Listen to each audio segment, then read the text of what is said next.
The Crown by M.R.James. Chapter 1. Paxton's Story. "Do you want to see a doctor?" Long asked. No, the young man said. I'm afraid." "It's a cold night. Come in and sit down. Don't be afraid. That noise is only the wind in the trees. Please listen to my story. It started on a dark, dark night in Seaborough. Do you know Seaborough? It's a small English town near the sea. There's a train station near it, and there are some houses and shops. There's one small hotel. The beach is good and long, but the sea is usually very cold. That isn't a problem for me. I don't like swimming. I was at the hotel there with my friend, Henry Long. It was cold that April, and there weren't many people in Seaborough. That was good for us, because it was quiet. It was a good holiday. Every day, Long and I walked near the sea. In the evenings, we liked to sit in the hotel and talk. Suddenly, one evening, there was a noise at the door. A young man opened it. "I'm sorry," he said to us. "Please excuse me." "That's okay," I said. "Come in," Long said. The young man came into the light. He was short, and he had dark hair. I looked at his unhappy face. "What's wrong?" I asked. "Are you okay?" "Do you want to see a doctor?" Long asked. No,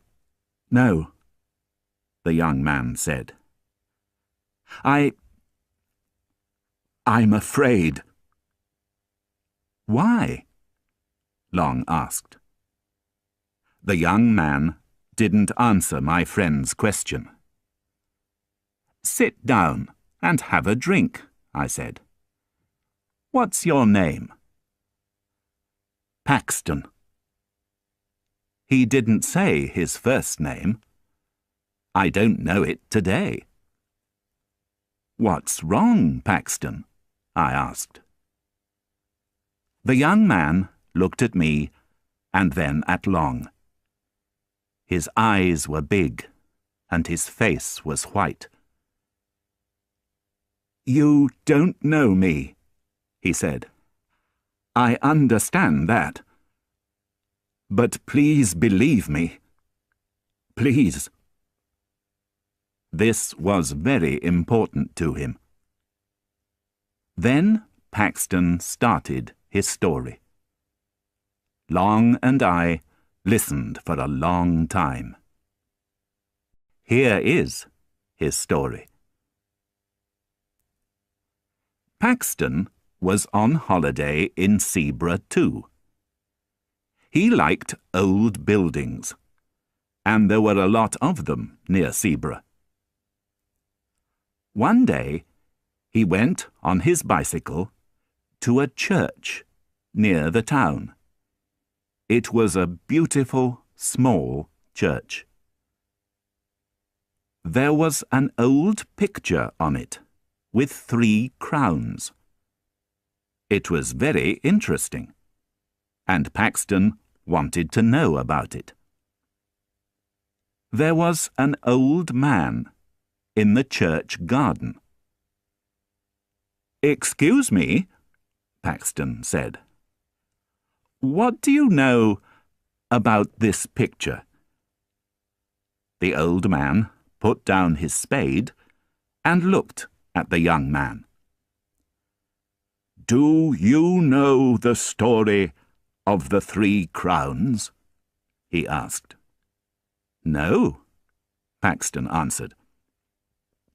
"Seabrugh was always an important place," the old man said. "It is today, too. It's important because it's on the sea." "I don't understand," Paxton said. "The English wanted to protect their country from countries across the sea," the old man said. "They put 3 crowns in the ground near the sea. One of the crowns was here, near Seabrugh." "But why?" Paxton asked. He didn't understand. What did 3 crowns in the ground do? "The 3 crowns were magic," the old man said. "Their magic protected the country."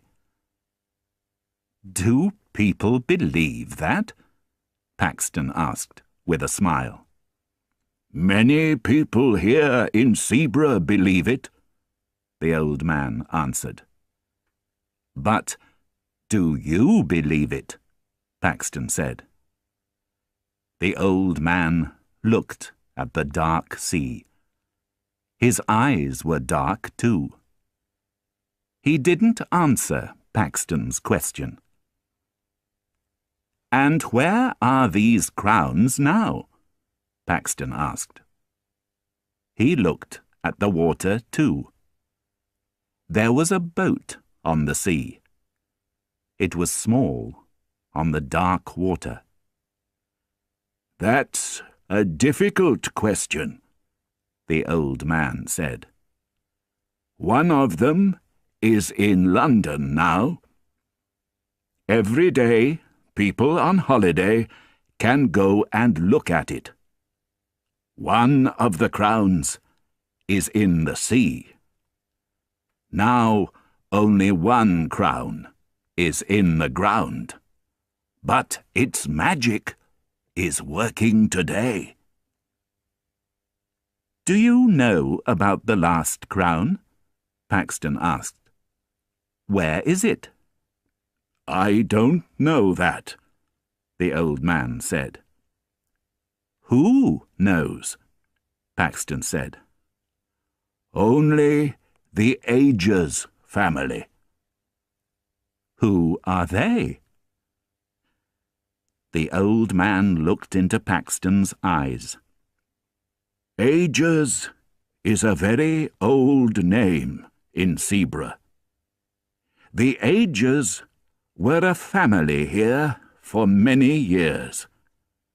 Families come and go, but the Agers always stayed. They never moved away." "Why not?" "The men of the family had a very important job." The old man was quiet now. "The crown protected the country, and the Agers protected the crown." Paxton didn't believe the old man's story, but it was very interesting to him. "Where are the Agers?" he asked. "Can I talk to them?" "The Agers can't answer any questions about the crown now," the old man said. "William Agers was the last person in the family. He lived near here. But he isn't talking now." "Why not?" Suddenly, it was very quiet at the church. The old man put his hand on a gravestone. He looked at Paxton's face. His eyes were cold now. "You aren't from Zebra," he said. "Go back to your hotel. Don't think about the Crown again." "I'm sorry," Paxton started. "But—" The old man didn't listen. He walked away from Paxton and from the church. "What did I say?" Paxton asked. Only the wind listened to him. Then he looked down at the gravestone. William Ages. This was William Ages's gravestone. The man was dead. Who protected the crown now?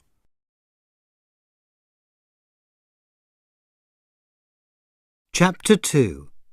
The Man on the Hill. He was there in the sun. He was there in the rain. He was there on cold days. He was always there. Paxton had many questions, but there were no answers here at the church. It was cold now, and the wind was strong. Paxton went back on his bicycle to the town.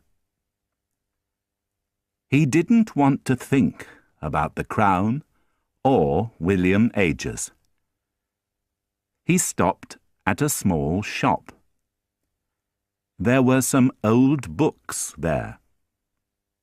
Paxton looked at them because he wanted to read in the hotel that evening. Suddenly, he stopped. The book in his hands was old and black. It was a book for church. There was a name and year in the book. Nathaniel Ages, 1754. There were a lot of names and years, but the last name was always the same: Ages. This book was in the Ages family for years and years. It went from father to son, from father to son in the family. Paxton looked at the last name in the book: William Ages. He had William's book in his hands. "Excuse me," Paxton said to the tall, thin woman in the shop. "What do you know about William Ages?" "That isn't a happy story," the woman said. "William Ages is dead. He was young, only 28. And he didn't have a son?" "That's right," the woman answered. "Mr. Ages didn't have a son or a daughter." "Where did he live?" Paxton asked. "I'm an old friend of the family." "He lived in a small house near the sea," the woman said. "Do you want the address?" "Yes, please," Paxton said. He looked for some money in his coat. "And how much is this book?" Paxton went to his bicycle again. Later, he arrived at William Ages's small house near the sea. It was dark and quiet there. Behind the house was a hill. There was a man near the house. "Can I help you?" he asked Paxton. Paxton asked the man about William Ages. "I didn't know him very well," the man said. "William Ages was very quiet." "Did he have friends?" Paxton asked. "No," the man answered. "Ages didn't like people. He was never in his house. He was always on that hill. He was there in the sun. He was there in the rain. He was there on cold days. He was always there." "I understand," Paxton said. The man walked away, but Paxton didn't move. He looked at the small hill and smiled slowly. Was the last crown there? It was late now. The room was dark. Long and I looked at Paxton's white face. "And?" Long said. "Was it? Was the crown there?" "Yes, it was," Paxton answered. "But it isn't there now." "Where is it?" I asked. "It's in my room."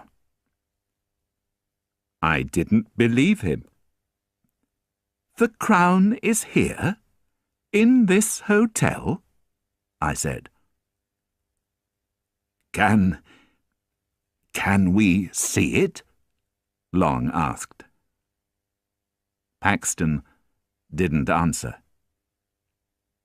We all listened to the wind. Then he said, "Yes."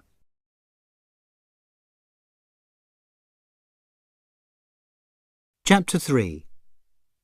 The Shadow in the Night.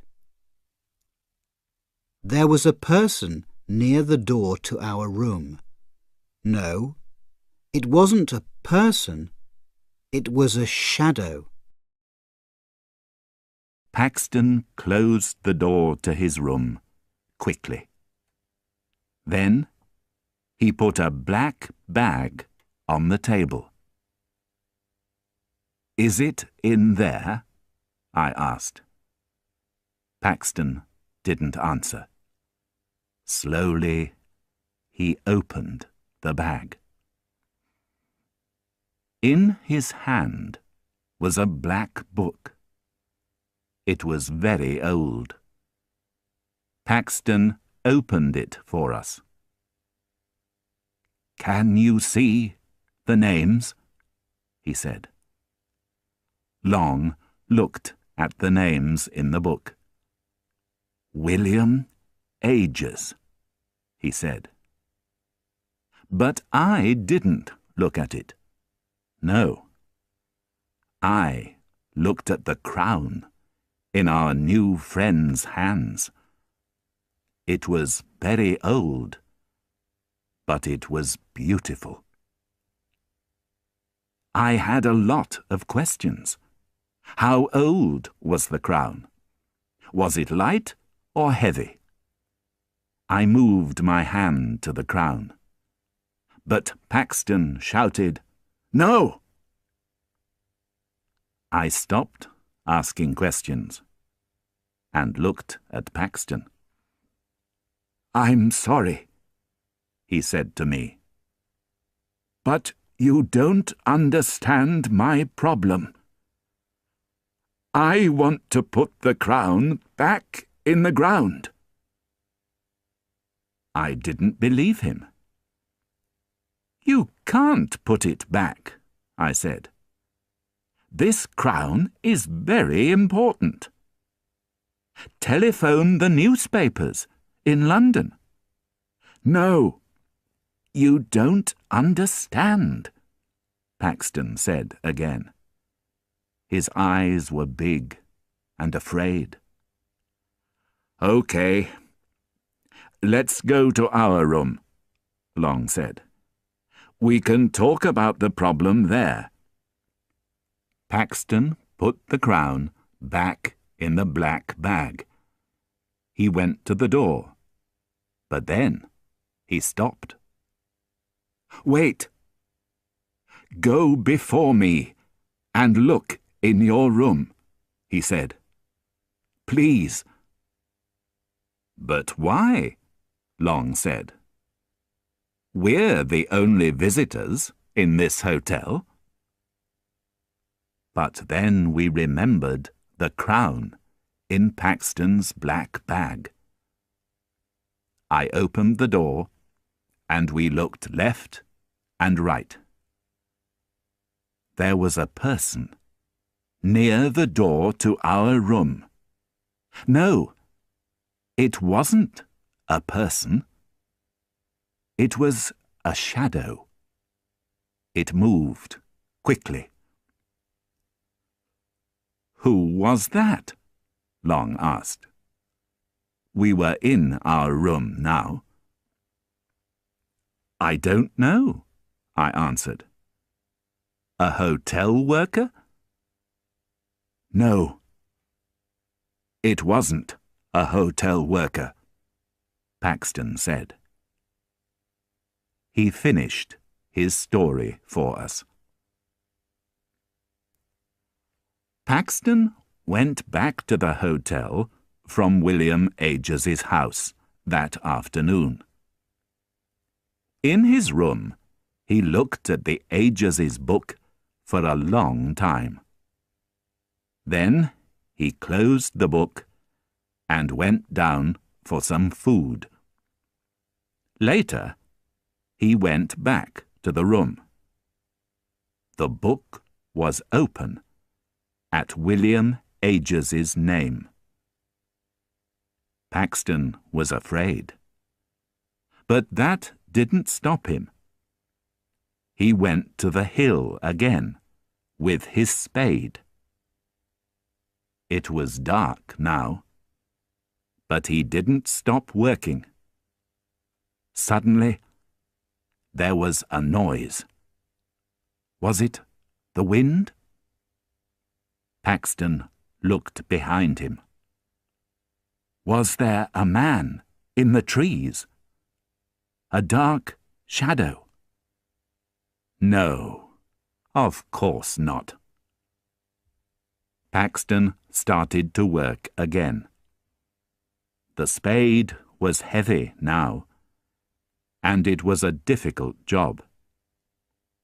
He wanted to sleep, but he wanted to find the crown too. And then it was there. The crown. Paxton smiled. He put his hands on it. Suddenly, there was a noise behind him again. It wasn't the wind, and it wasn't an animal. It was the noise of a man, an angry man. Paxton looked behind him. Again, no man was there. But wait. Did a shadow move? Paxton didn't know. But he was suddenly very afraid. He quickly put the crown in his bag and started to go back to the hotel. But now, the shadow was with him. It was always behind him. Paxton looked back, and the shadow always moved quickly away, But then it came back. Sometimes it was near him, and sometimes it was far away. Paxton was very afraid. Who, or what, was the shadow? And what did it want from him?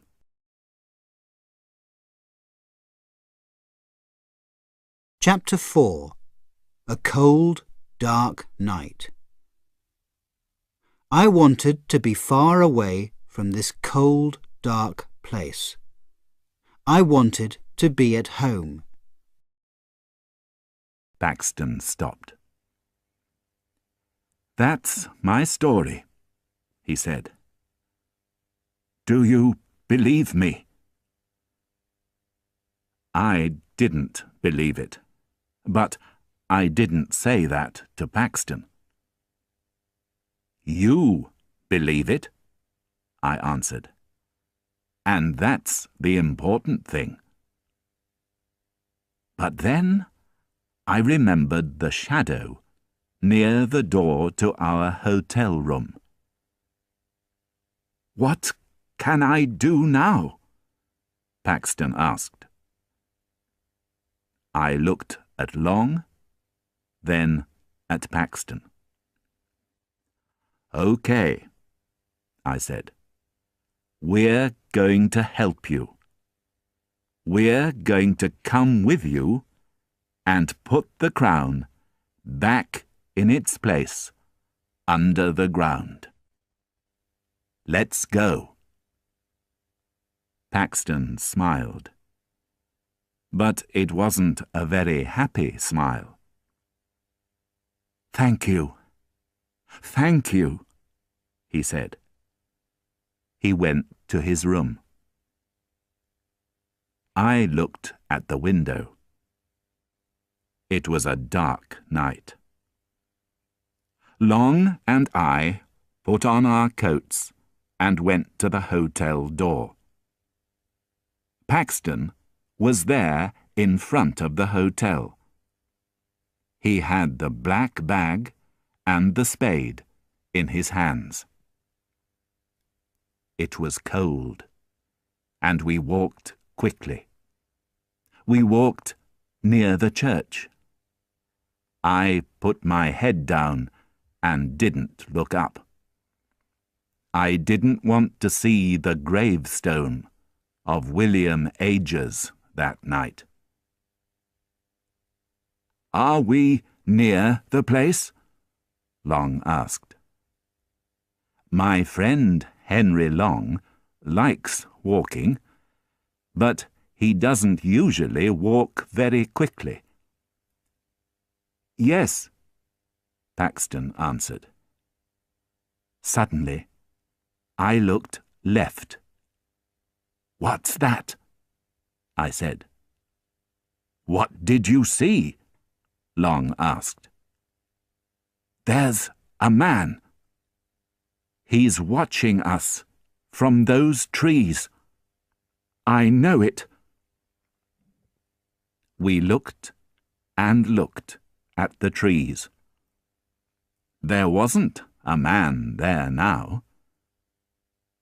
But I was afraid. What did I see? Was it Paxton's shadow? Perhaps his story wasn't wrong. I didn't like this. "Let's be quick," Paxton said. "The shadow knows about us. He's watching us." We arrived at the hill. Paxton didn't wait.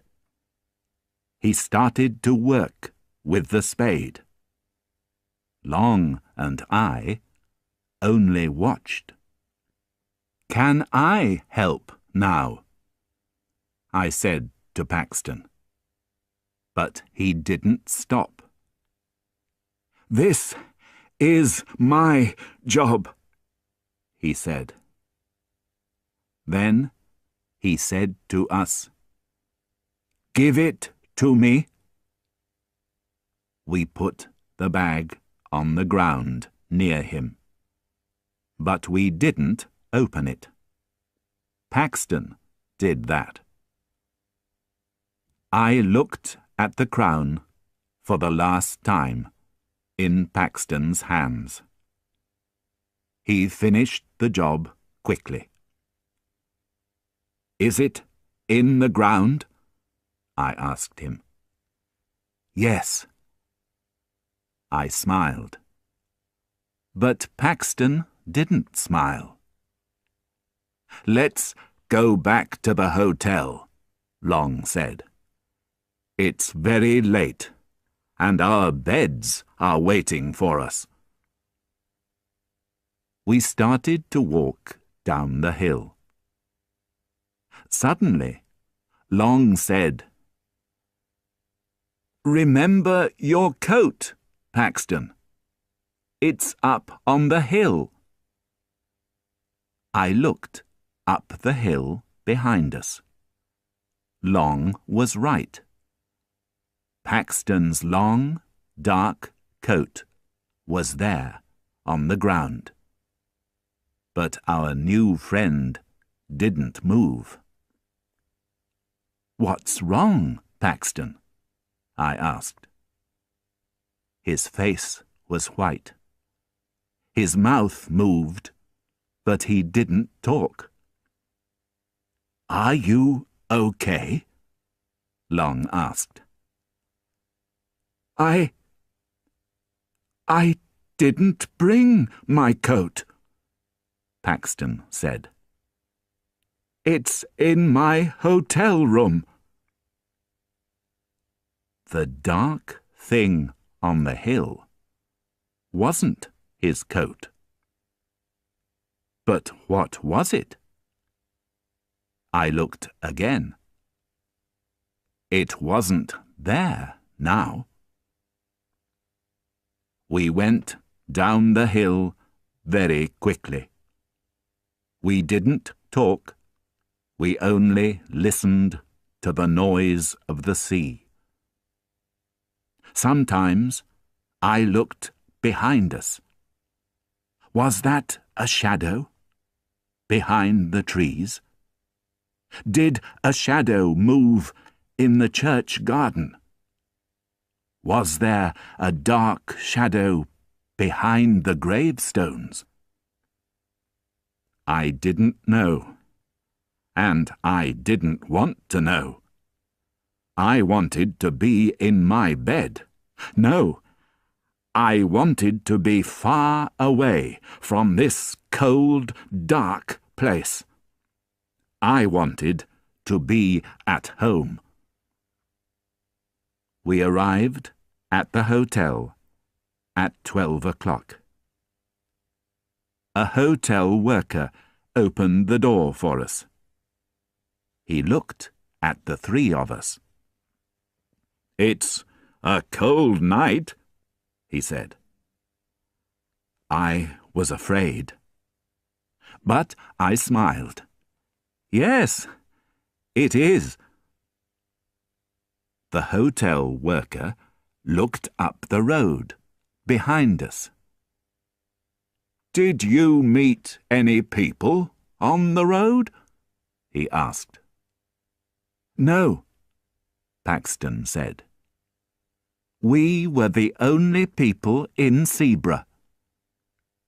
But there was a man behind you, the hotel worker said. Paxton looked back into the night with big eyes.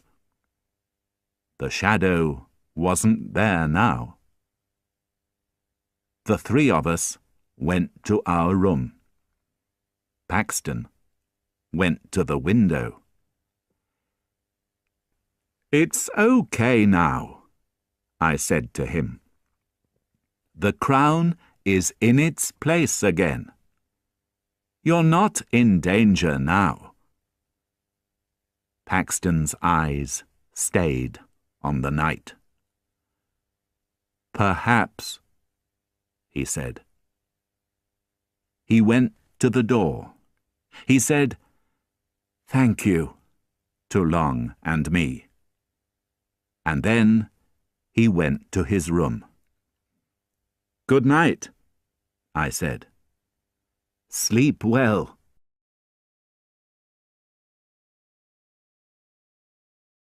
Chapter 5. A long run on the beach. Long and I started to run. It was difficult on the beach, but we didn't stop. I don't know about Paxton, but sleep didn't come to me for a long time that night. And then I didn't sleep well. It was a long, long night. I opened my eyes in the morning and went to the window. The sun's light came into the bedroom. It was late. I looked at the trees. It was a beautiful April day. I washed and went down. Long was in a big chair with his newspaper and some coffee. "Do you want some food?" he asked. "Yes." A man was at our table. It was Paxton. "How are you today?" Long asked. "I'm okay," our friend answered. "Did you sleep well?" I asked. "Yes, thank you. I didn't see the—" He stopped. "There wasn't a problem all night." "Good," I smiled. "Long and I are going for a walk this morning. Please come with us." "No, thank you," Paxton answered. "I want to stay in the hotel this morning. I'm going to write some letters." "This afternoon?" Long said. "Yes, thank you." "Good, good. Let's meet at 3 o'clock, Long said. "Come to our room." We said goodbye to him. Long and I had a good morning. Then we had some food in a cafe in a town near Zebra. "I like this," Long said. "We can have a good holiday again." "It's 2:30, I said. "We're meeting Paxton at the hotel at 3 o'clock. Paxton was at the hotel. He had a book in his hands, and there was a smile on his face. "Did you have a good morning, Paxton?" I asked. "Yes, thank you," he said. "I did." Long and I wanted to wash. Paxton waited for us. I went down again quickly. But Paxton wasn't there. Only his book was on the chair. Long came down too. "Where's Paxton?" he asked. "I don't know," I said. "Perhaps he's in his room." But there was no answer at Paxton's door. We looked in the hotel garden, but Paxton wasn't there. I was a little afraid now. A hotel worker came to us. "You're here," she said. "Yes," I answered. Why did you say that? Mr. Paxton isn't here, she said. He wanted to see you and Mr. Long. You were in front of the hotel. You shouted to him. He said, We didn't shout to him. We were in our room. We didn't shout to Paxton. Who did? I was very afraid now. Paxton, I said. He's in danger. In front of the hotel, we looked for our friend. I can't see him, I shouted. The hotel worker was at the door behind us. He went to the beach, she said. He wanted to see you and Mr. Long. Thank you. Long and I started to run. It was difficult on the beach, but we didn't stop. There! I can see him, Long said. There was a person on the beach, but he was far away. We shouted again and again. Paxton! Come back, Paxton! We're here! But there was a lot of noise from the wind and the sea. Paxton didn't hear us. What's he doing? I don't know. I can't see from here. Look at this, Long! I shouted. There were footprints on the beach from Paxton's shoes. And look at this! This was a footprint too, but it wasn't Paxton's. But what's wrong with it? Long asked. This person didn't have shoes, I said. Was it a person? Long said. Perhaps it was an animal.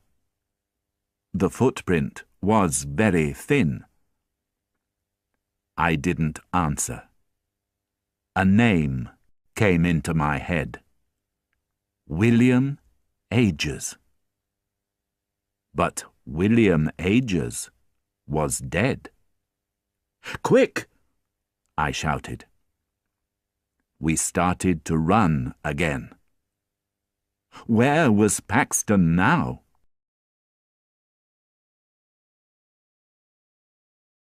Chapter 6. The Dead Man by the Sea. I don't remember my time at the police station very well. Only questions, questions, questions. We arrived at a tall, old building on the beach. Long and I started to go up it. Where is he? I asked Long. Long opened his mouth, but he didn't answer. There wasn't time. Suddenly, there was a noise. It was a person. A shout. But where did it come from? Who's that? I shouted. We looked down. No! I shouted. There was a man on the ground. It was our friend Paxton. He didn't move. His dead eyes looked up at us. I looked at the dark sea. Paxton was right, I said. He did it. Who? Long asked. "I don't understand." "Ages protected the crown. He was dead, but he protected the crown." "But how?" Long said. I had an answer, but I didn't want to say it. It was magic. Paxton wanted to find us. He went to the old building. He started to run. Suddenly, the shadow was there. But now it wasn't only a shadow. It was William Ages, and he was angry. Paxton looked into those cold, dead eyes. And now Paxton was dead too. "What now?" I asked. "There's a police station in town," Long said. We walked back on the beach. The footprints weren't there now. They were under the cold waters of the sea. I don't remember my time at the police station very well. Only questions, questions, questions. "Why were you on the beach? Who was there? How did you know, Paxton? What did you see?"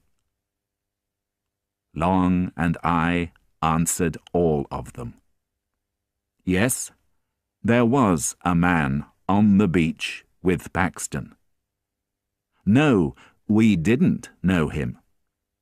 He was very far away. Long and I had the same story, and the police believed us.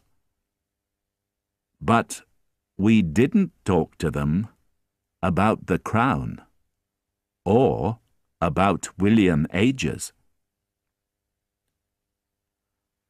Long and I went away from Zebra. That was my last visit there. I'm never going to go to Zebra again. And that's my story.